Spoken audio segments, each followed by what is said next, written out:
بسم اللہ الرحمن الرحیم۔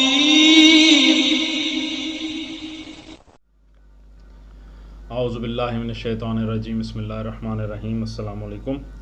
آج آپ کا میزبان ڈاکٹر کاشف بشیر تفہیم القرآن سیریز کی قسط نمبر 396 کے ساتھ آپ کے سامنے حاضر خدمت ہے، جس میں ہم انشاءاللہ العزیز سورہ الاحزاب کی پہلی 6 آیات کا ترجمہ اور تفسیر آپ کے سامنے پیش کریں گے، اور اس حصے کا موضوع ہے امت کی مائیں۔ سورہ احزاب مدنی سورت ہے اور اس میں 73 آیات ہیں اور 9 رکوع ہیں۔ بسم اللہ الرحمن الرحیم۔ یا ایہا النبی اتق اللہ ولا تطع الکافرین والمنافقین ان اللہ کان علیما حکیما۔ ترجمہ: اے نبی صلی اللہ علیہ وآلہ وسلم، اللہ سے ڈرو اور کفار و منافقین کی اطاعت نہ کرو، حقیقت میں علیم اور حکیم تو اللہ ہی ہے۔ تفسیر میں آتا ہے کہ جیسا کہ ہم اس سورہ کے دباچہ یعنی تعارف میں بیان کر چکے ہیں، یہ آیات اس وقت نازل ہوئی تھی جب حضرت زید رضی اللہ تعالیٰ عنہ حضرت زینب رضی اللہ تعالیٰ عنہ کو طلاق دے چکے تھے۔ اس وقت نبی صلی اللہ علیہ وآلہ وسلم خود بھی یہ محسوس فرماتے تھے، اور اللہ تعالیٰ کا اشارہ بھی یہی تھا کہ منہ بولے رشتوں کے معاملے میں جاہلیت کے رسوم و اوہام پر ضرب لگانے کا یہ ٹھیک موقع ہے۔ اب آپ کو خود آگے بڑھ کر اپنے منہ بولے بیٹے زید کی مطلقہ سے نکاح کر لینا چاہیے تاکہ یہ رسم قطعی طور پر ٹوٹ جائے، لیکن جس وجہ سے حضور صلی اللہ علیہ وآلہ وسلم اس معاملے میں قدم اٹھاتے ہوئے جھجک رہے تھے، وہ یہ خوف تھا کہ اس سے کفار و منافقین کو، جو پہلے ہی آپ کی پے در پے کامیابیوں سے جلے بیٹھے تھے، آپ کے خلاف پروپیگنڈا کرنے کے لیے ایک زبردست ہتھیار مل جائے گا۔ یہ خوف کچھ اپنی بدنامی کے اندیشے سے نہ تھا، بلکہ اس بنا پر تھا کہ اس سے اسلام کو ذک پہنچے گی۔ دشمنوں کے پروپیگنڈے سے متاثر ہو کر بہت سے لوگ جو اسلام کی طرف میلان رکھتے تھے بدگمان ہو جائیں گے، بہت سے غیر جانبدار لوگ دشمنوں میں شامل ہو جائیں گے، اور خود مسلمانوں میں سے کمزور عقل و ذہن کے لوگ شکوک و شبہات میں پڑ جائیں گے۔ اس لیے حضور صلی اللہ علیہ وآلہ وسلم یہ خیال کرتے تھے کہ جاہلیت کی ایک رسم کو توڑنے کی خاطر ایسا قدم اٹھانا خلاف مصلحت ہے جس سے اسلام کے عظیم تر مقاصد کو نقصان پہنچ جائے۔ آیت کے آخر میں اللہ تعالیٰ نے فرمایا کہ حقیقت میں علیم اور حکیم تو اللہ ہی ہے۔ تفسیر میں آتا ہے تقریر کا آغاز کرتے ہوئے پہلے ہی فکر میں اللہ نے حضور صلی اللہ علیہ وآلہ وسلم کو ان اندیشوں کو رفع فرما دیا۔ ارشاد کا منشا یہ ہے کہ ہمارے دین کی مصلحت کس چیز میں ہے اور کس میں نہیں ہے، اس کو ہم زیادہ جانتے ہیں۔ ہم کو معلوم ہے کہ کس وقت کیا کام کرنا چاہیے اور کون سا کام خلاف مصلحت ہے، لہٰذا تم وہ طرز عمل اختیار نہ کرو جو کفار و منافقین کی مرضی کے مطابق ہو، بلکہ وہ کام کرو جو ہماری مرضی کے مطابق ہو۔ ڈرنے کے لائق ہم ہیں، نہ کہ کفار و منافقین۔ وَاتَّبِعْ مَا يُوحَىٰ إِلَيْكَ مِن رَّبِّكَ إِنَّ اللَّهَ كَانَ بِمَا تَعْمَلُونَ خَبِيرًا۔ ترجمہ: پیروی کرو اس بات کی جس کا اشارہ تمہارے رب کی طرف سے تمہیں کیا جا رہا ہے، اللہ ہر اس بات سے باخبر ہے جو تم لوگ کرتے ہو۔ تفسیر میں آتا ہے اس فقرے میں خطاب نبی پاک صلی اللہ علیہ وآلہ وسلم سے بھی ہے اور مسلمانوں سے بھی اور مخالفین اسلام سے بھی۔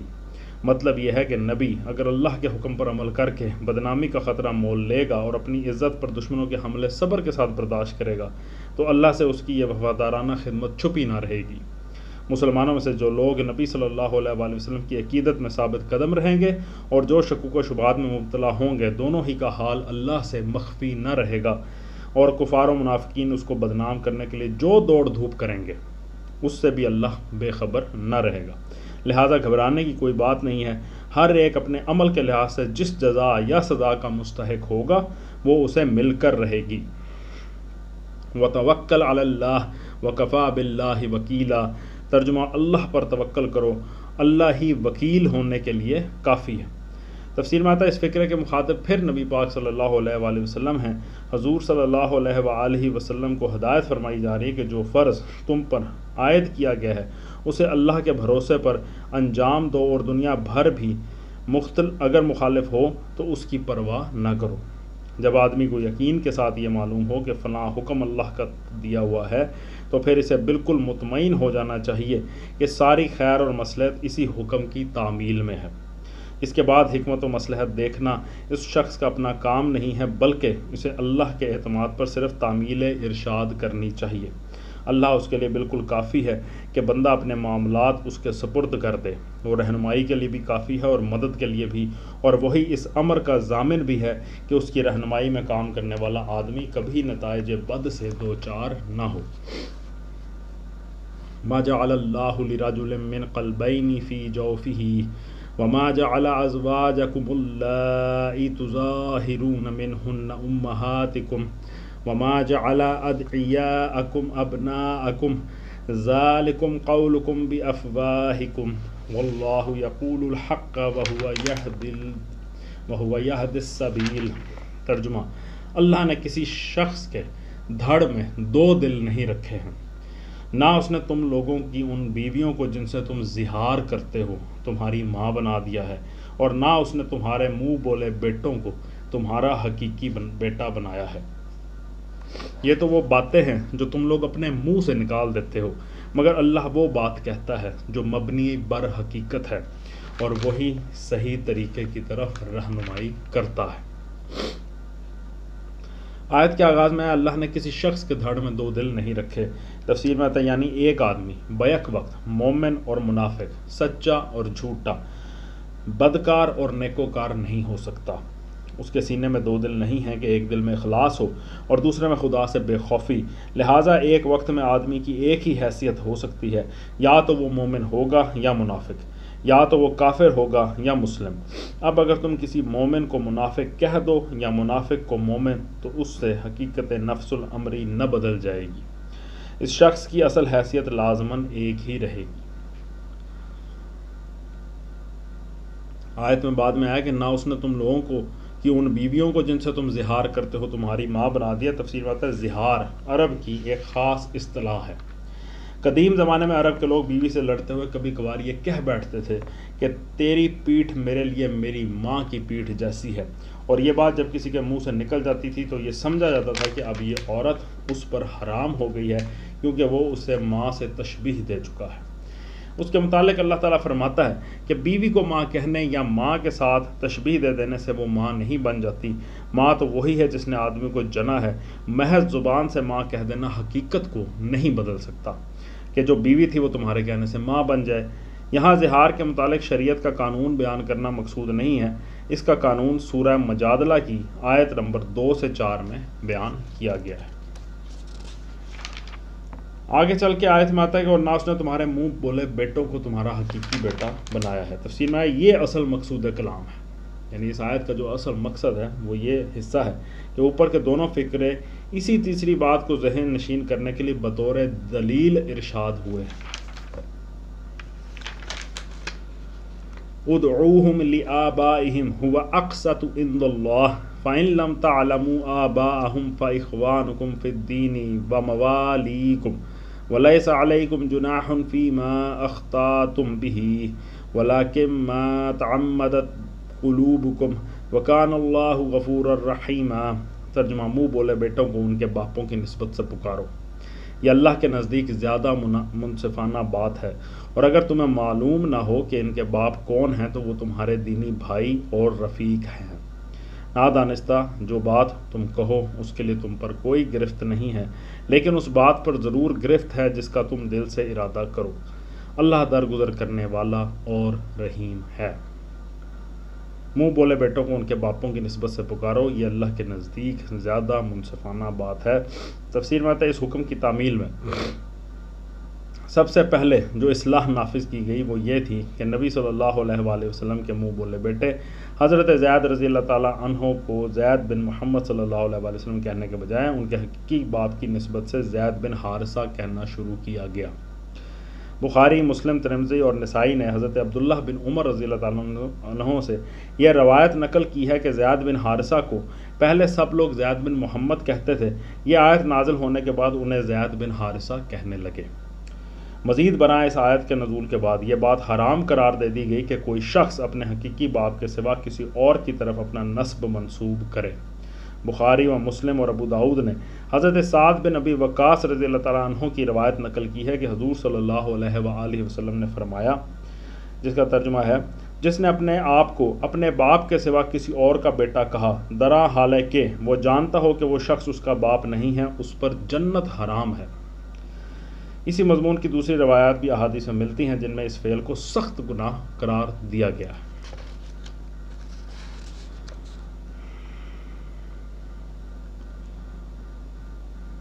اس کے بعد آیت میں آیا اور اگر تمہیں معلوم نہ ہو کہ ان کے باپ کون ہیں تو وہ تمہارے دینی بھائی اور رفیق ہیں۔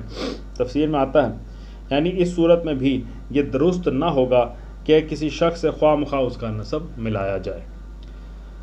پھر آیا کہ نادانستہ بات جو بات تم کہو اس کے لیے تم پر کوئی گرفت نہیں، لیکن اس بات پر ضرور گرفت ہے جس کا تم دل سے ارادہ کرو۔ تفسیر میں آتا ہے مطلب یہ ہے کہ کسی کو پیارے بیٹا کہنا، پیار سے بیٹا کہہ دینا، اس میں کوئی مذائقہ نہیں ہے۔ اسی طرح ماں، بیٹی، بہن، بھائی وغیرہ الفاظ بھی اگر کسی کے لیے محض اخلاقاً استعمال کریں، جس طرح ہمارے ہاں بھی بڑی بوڑھی خاتون کو دیکھ کے ماں جی کہہ دینا، اس میں کوئی مذائقہ نہیں ہے، اس میں کوئی گناہ نہیں ہے۔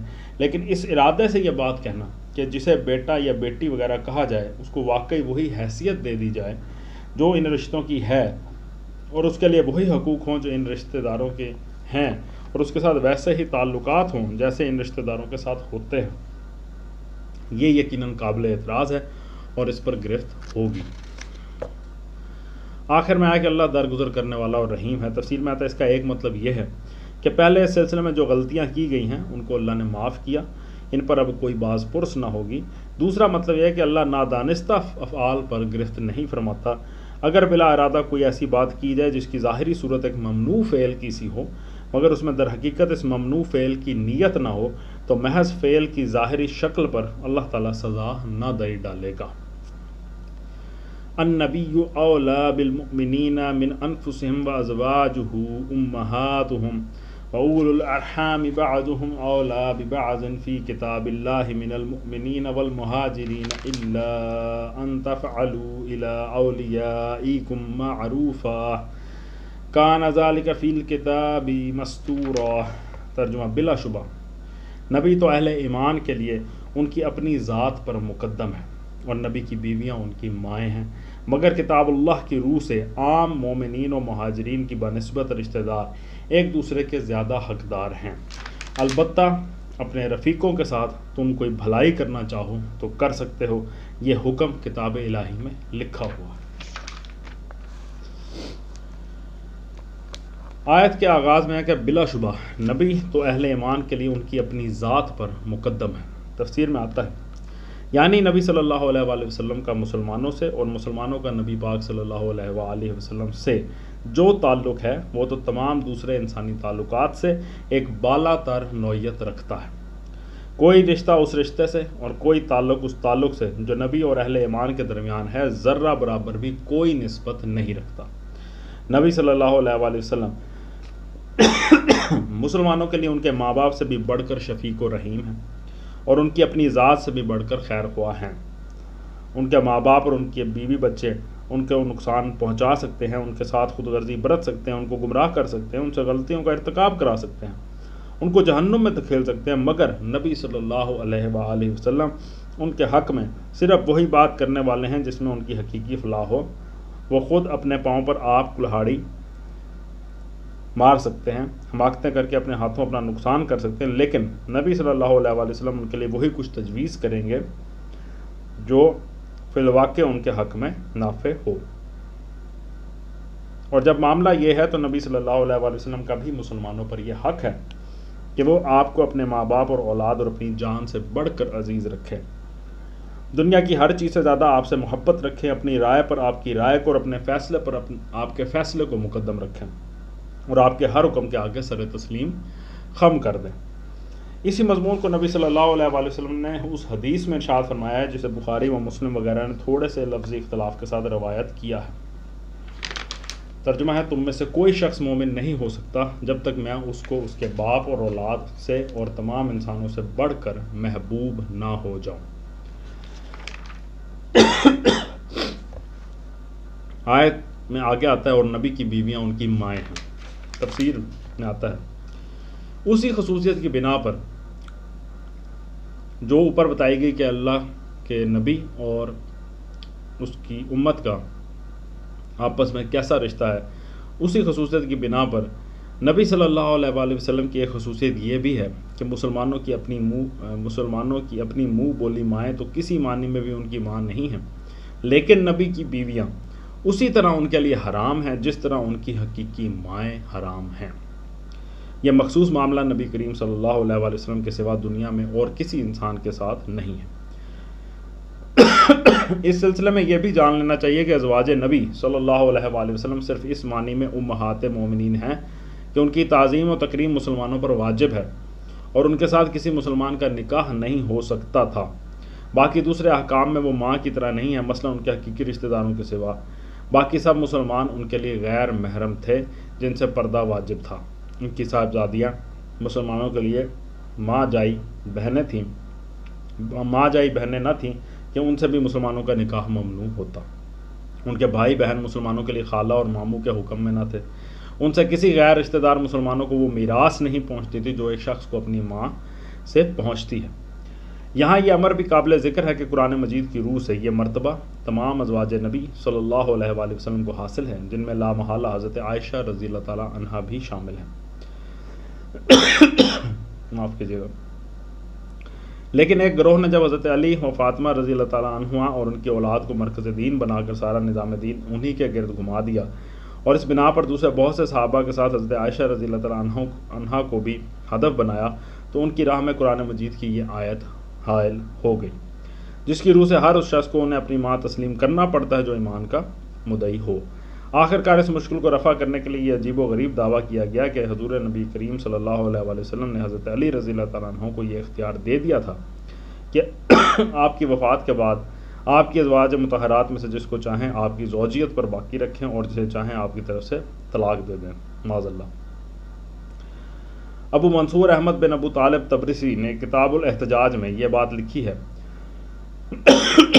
اور سلیمان بن عبداللہ البحرانی نے اسے نقل کیا ہے کہ حضور صلی اللہ علیہ وآلہ وسلم نے حضرت علی رضی اللہ تعالیٰ عنہ سے فرمایا، ترجمہ اے ابو الحسن، یہ شرف تو اسی وقت تک باقی ہے جب تک ہم لوگ اللہ کی اطاعت پر قائم رہیں، لہذا میری بیویوں میں سے جو بھی میرے بعد تیرے خلاف خروج کر کے اللہ کی نافرمانی کرے اسے تو طلاق دے دیجیے اور اس کو امہات المومنین کے شرف سے ساقط کر دیجیے۔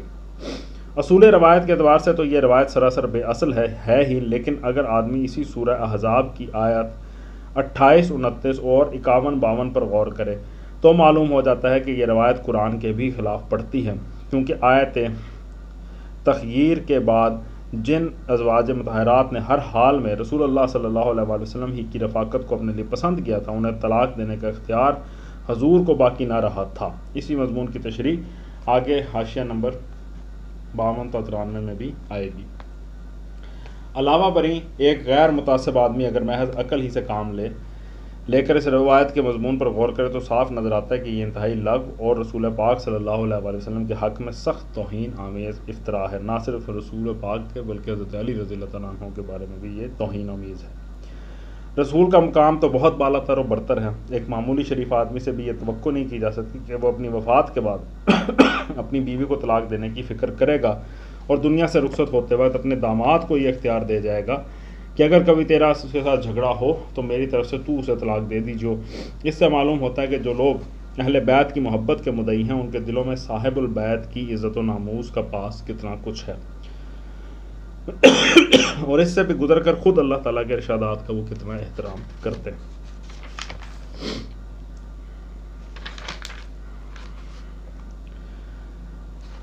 اس کے بعد آیت میں آتا ہے جی کہ مگر کتاب اللہ کی روح سے عام مومنین و مہاجرین کی بنسبت رشتہ دار ایک دوسرے کے زیادہ حقدار ہیں، البتہ اپنے رفیقوں کے ساتھ تم کوئی بھلائی کرنا چاہو تو کر سکتے ہو۔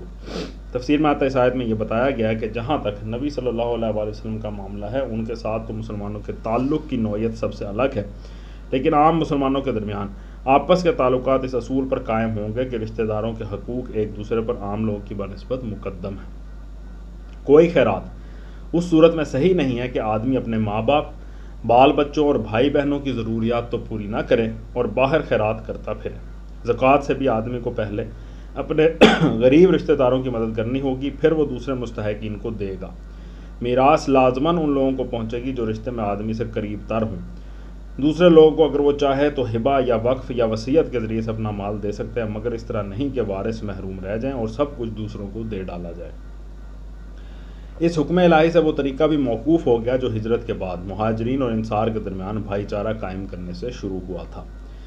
جس کی روح سے محض دینی برادری کے تعلق کی بنا پر مہاجرین اور انصار ایک دوسرے کے وارث ہوتے تھے، اللہ تعالیٰ نے صاف فرما دیا کہ وراثت تو رشتہ داری کی بنا پر ہی تقسیم ہوگی، البتہ ایک شخص ہدیے، تحفے یا وصیت کے ذریعے سے اپنے کسی دینی بھائی کو کوئی مدد کرنا چاہے تو کر سکتا ہے۔